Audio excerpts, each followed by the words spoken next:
it, I would like to react to say that having moot courts in the syllabus or in the curriculum is not a bad idea. It's a good idea. But having said that, I personally believe that mooting is far from reality. Because essentially what we are asking the students to do is prepare their briefs or memorials, as you'll call it right now, bases a problem statement.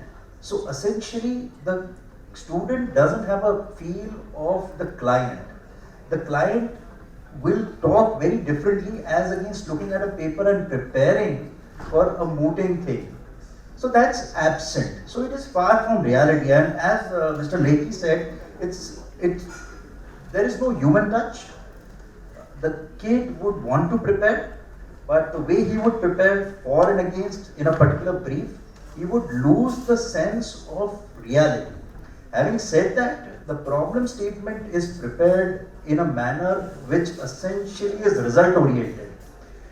The idea should be to develop the skill set. The students essentially are driving towards getting a favorable outcome rather than developing a skill set. The way the students prepare themselves, rightly so as mentioned by my fellow panelists, is that they get to create or develop public speaking skills. But the public speaking skills, I don't think so that they develop the way a senior lawyer or a senior advocate, as Mr. Lakey, would rightly or wrongly agree about it. Public speaking skills are very different. The way the students will address a moot court is different than what really happens or transpires in the courtroom. That is absent.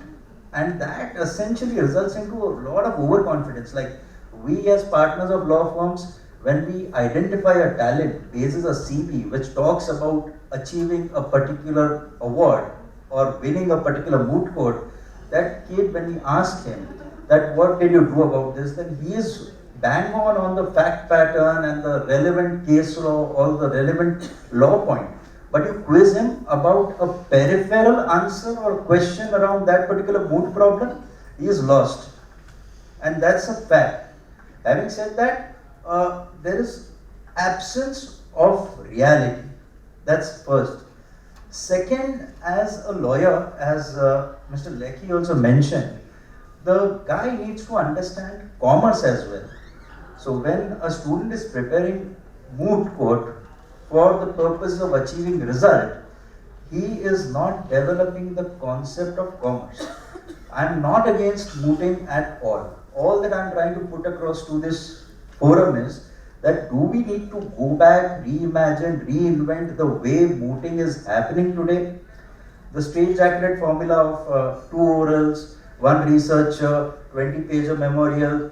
When you get a 40-page problem, how do you expect a kid to write a 20-page memorial? Is it possible? Do we need to go back and reimagine and rework around the way, the norms, the rules that are presently governing the moot courts? Third problem, the way the students are looking at moot courts is purely competition basis. I want to win this. That's about it. And let us talk about the difficulties. Let us talk about the difficulties around the resources. If you see the way the international moot courts are fought or participated by students, these are all students coming from fancy law schools. National law schools, Jindals, Nirma, SRM, all these fancy law schools. Now, are we trying to put across a point to the next generation that unless you are from a fancy law school, which has the resources to participate in moot court, your doors to being a litigating lawyer is closed? So when there is a lawyer student, there is a student who is coming from a university, from maybe a tier 2 city, sir.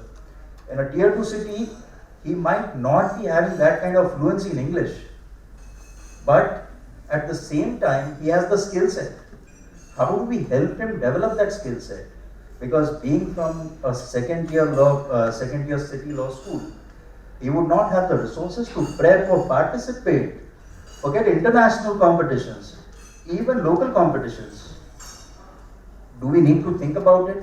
How do we empower students coming from tier 2 cities, tier 3 cities, and we have a level playing field. Just before this particular session, we were talking about Article 14. Are we doing justice? Should we rethink about it? Should we reimagine? Should we reinvent?